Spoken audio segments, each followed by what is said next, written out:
Hello everyone, Assalamualaikum. Perkenalkan, nama saya Hoyrunisa dari Prodi Ekonomi Syariah dengan ujung NIM 108. Jadi, pada video kali ini saya akan membahas tentang nilai-nilai universal yang baik dalam ekonomi Islam serta nilai-nilai buruk yang dilarang dan harus dihindari dalam ekonomi Islam. Untuk memahami apa yang akan saya sampaikan, mari simak videonya. Ada 5 nilai-nilai universal yang baik dalam ekonomi Islam.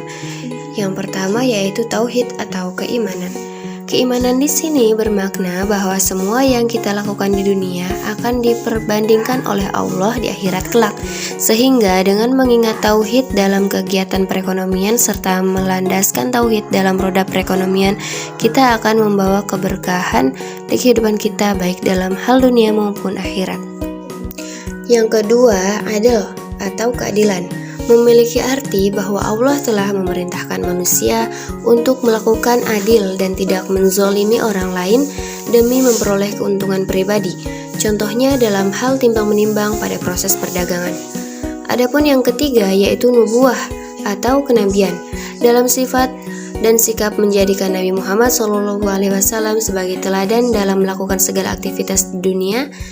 Yang terpenting dalam ekonomi adalah mengetahui bagaimana konsep perdagangan Rasulullah yang sangat jujur dan juga amanah. Keempat, khalifah atau pemerintahan. Di sini pemerintah memiliki peran dalam memastikan perekonomian dapat berjalan dengan baik dan tidak ada distorsi.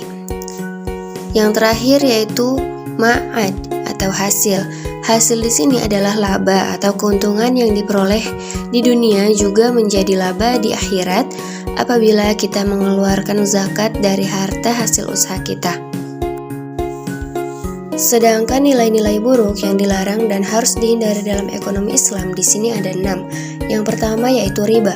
Riba merupakan suatu hal yang dilarang dalam perekonomian Islam sebab riba merupakan sebuah ketentuan nilai tambahan dalam suatu pinjaman saat melakukan pelunasan. Yang kedua, haram. Sedangkan haram adalah status hukum suatu benda yang dilarang untuk dijual dalam Islam, contohnya miras. Yang ketiga, goror. Goror merupakan suatu sifat dagangan yang tidak jelas barangnya.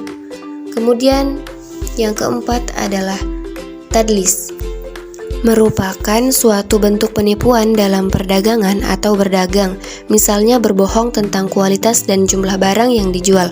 Yang kelima, masyur, merupakan suatu transaksi yang memiliki syarat tertentu berupa materi yang diambil dari pihak yang kalah untuk pihak yang menang, atau biasa disebut dengan perjudian. Ini sangat dilarang dalam Islam. Kemudian yang terakhir yaitu khianat. Khianat artinya curang, culas, dan tidak jujur atau yang biasa disebut dengan munafik, dan hal ini juga dilarang dalam perdagangan Islam. Mungkin hanya itu yang dapat saya sampaikan. Sekian dan terima kasih. Wassalamualaikum warahmatullahi wabarakatuh.